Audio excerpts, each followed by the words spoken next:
tarde. E hoje vim falar um bocadinho sobre psicomotricidade, né? Vim falar o que é psicomotricidade, o conceito, como ela trabalha, o que ela trabalha, de onde ela veio, porque muitas pessoas acham que a psicomotricidade veio da área da educação, mas não, ela veio da área da saúde, principalmente, né, especificamente, da área da neurologia, mais ou menos no final do século XIX, início do século XX.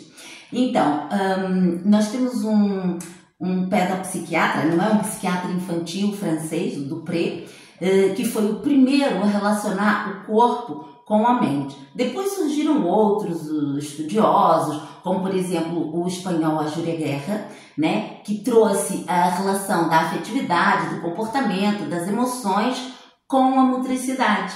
E também Vallon, né, que veio trazendo aí a construção do psiquismo, da personalidade da criança relacionada com a parte motora, né, com a motricidade.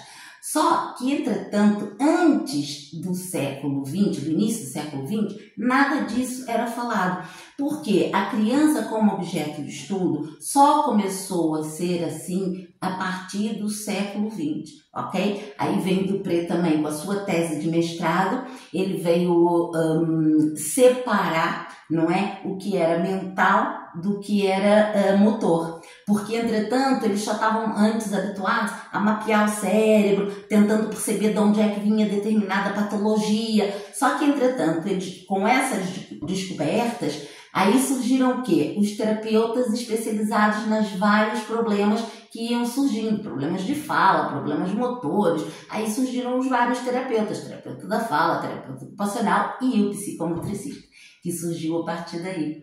E, entretanto, vieram outros autores que nós não podemos deixar de falar, não é? Os contributos de Piaget, com a construção da importância do outro no psiquismo, né? No psíquico.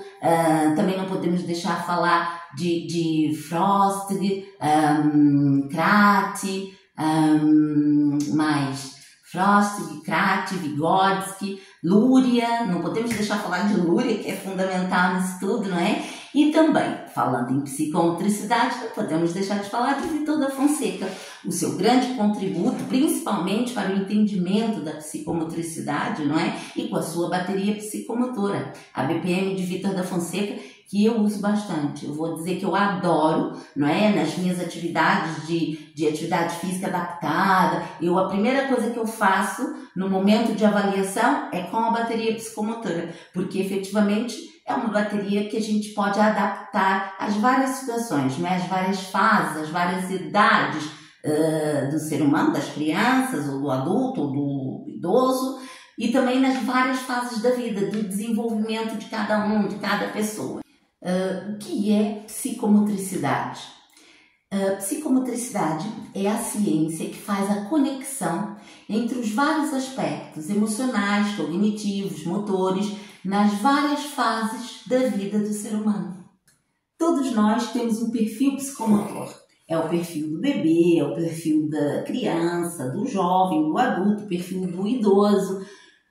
São todos diferentes, mas todos temos perfil emocional, cognitivo e motor, ok? Mas o que significa psicomotricidade exatamente? O que é que significa? Muitas pessoas perguntam, psico quê? Olha, chegou a psicóloga, chegou a psicoterapeuta, ou seja, é uma confusão enorme. E na verdade, psicomotricidade, o próprio nome já explica o que é psicomotricidade, né? O psi está relacionado, nós temos o psico, motric e a idade, né? E o psi está relacionado com os aspectos emocionais, os sentimentos, a afetividade. O co está relacionado com o aspecto cognitivo, né? São aspectos que é o processamento das informações no cérebro, não é? Tipo memória, atenção, concentração. Motric está relacionado com o movimento humano, que é feito com intencionalidade. E depois temos a idade, que quer dizer as várias etapas do ser humano.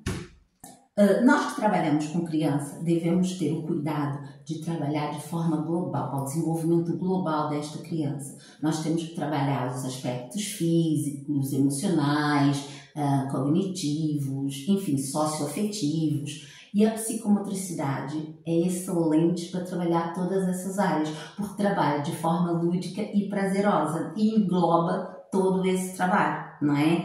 A psicomotricidade, ela trabalha com o instrumento da psicomotricidade é o corpo, né? O corpo para relacionar com o mundo envolvente, com o meio. Por exemplo, o que significa exatamente psicomotricidade? A definição de psicomotricidade, né?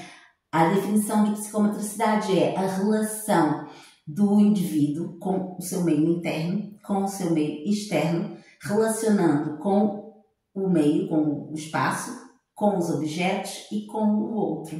Portanto, isto é psicomotricidade. Agora, a psicomotricidade, ela é baseada em unidades funcionais. São 3 unidades funcionais. São as unidades funcionais de Luria.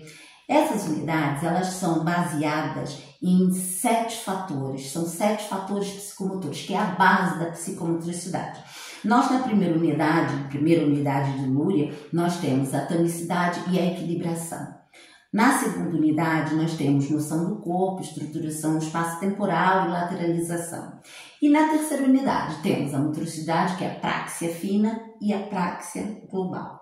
Portanto, nós vamos agora trabalhar estas áreas, que vai trabalhar o ser humano como um todo, e que nós vamos agora separar cada uma delas, explicar cada uma delas, o que elas trabalham e, por exemplo, a falta de lateralização, o que é que pode causar, não é? Então, por que a gente tem que trabalhar? O que é importante? Por que é importante termos uma definição do direito ou do esquerdo e uma série de outras coisas? Vamos falar sobre isso agora. A tonicidade ou tônus muscular, não é?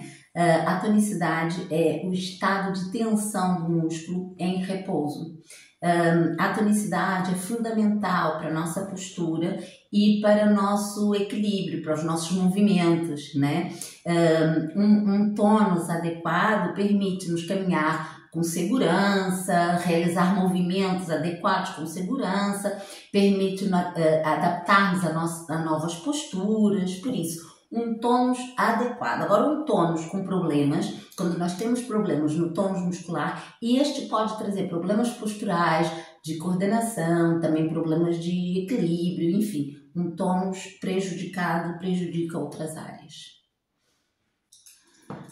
Agora vamos falar sobre equilibração, né? A equilibração é a capacidade que nós temos de manter o equilíbrio corporal em repouso ou em movimento, né? E essa capacidade é que vai nos permitir andar, saltar, correr, dançar, porque é fundamental andarmos num ambiente com segurança, com total noção daquilo que estamos a fazer. E isso é importante lá na equilibração. Temos total confiança no ambiente. Isso é que vai nos dar a equilibração. Então, agora vamos falar sobre a lateralização. A lateralização é o processo pelo qual temos a definição do nosso lado do corpo, direito, né, destro ou canhoto. E o que acontece? Essa definição é fundamental para a nossa organização, para a nossa coordenação, fundamental para a área acadêmica e está diretamente ligado com o desenvolvimento cerebral, né, com a utilização dos hemisférios, direito e esquerdo. Vamos falar agora sobre esquema corporal ou noção do corpo, né?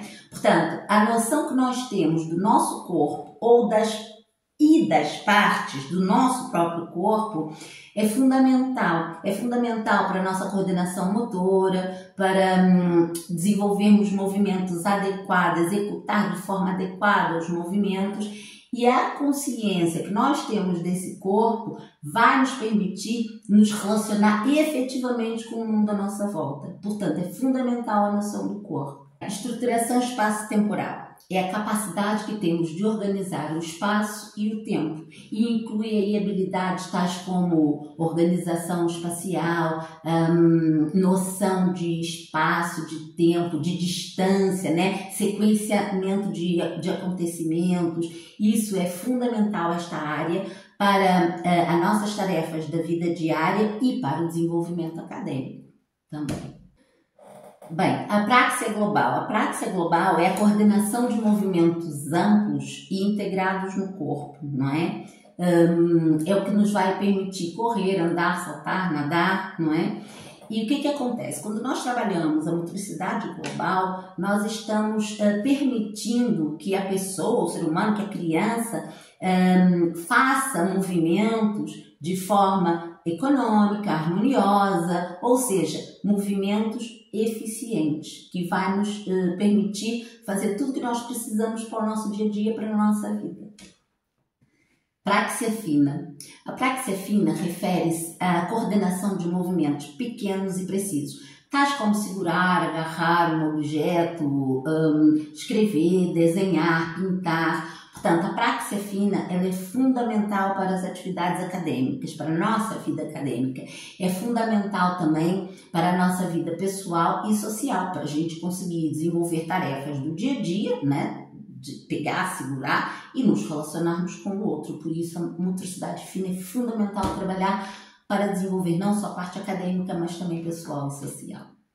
Portanto, estas habilidades elas vão estar a ser trabalhadas em conjunto, de forma global. Nós vamos trabalhar como um todo, não é? Nós podemos trabalhar cada parte separadamente, mas na verdade vamos estar a trabalhar um todo. Porque, por exemplo, eu posso estar a trabalhar a tonicidade, mas ao mesmo tempo eu estou a trabalhar equilíbrio, não é? Eu posso estar a trabalhar uma motricidade global e na hora da motricidade global eu também estou ali a trabalhar a parte da tonicidade, estou a trabalhar a parte de equilíbrio e uma série de outras coisas mais, como noção do corpo, estruturação espaço-temporal. Por isso, nós acabamos interligando uma área com a outra. E o sujeito é trabalhado como um todo. Então, nós não dividimos por partezinhas, nós dividimos sim para estruturar, para organizar, para planificar, não é? Agora, como é óbvio, nós temos que trabalhar o ser humano como um todo, mas podemos trabalhar cada área. Por exemplo, no início da aula, nós vamos trabalhar a motricidade global, que vai estar a trabalhar imensas coisas ao mesmo tempo, e deixar para o final da aula trabalhar a parte de motricidade fina, que é mais calma, é mais tranquilo, e nós conseguimos levar assim uma aula bem interessante, porque eu costumo fazer assim, costumo no final trabalhar mais a parte cognitiva, a parte de motricidade fina, para a criança ir acalmando antes de voltar para a aula, para qualquer tarefa em casa. Ok, no próximo vídeo vou trazer mais novidades, mais assuntos sobre psicomotricidade, ok? Portanto, segue aqui o perfil para a gente continuar trazendo conteúdos interessantes para vocês, tá bem? Até a próxima!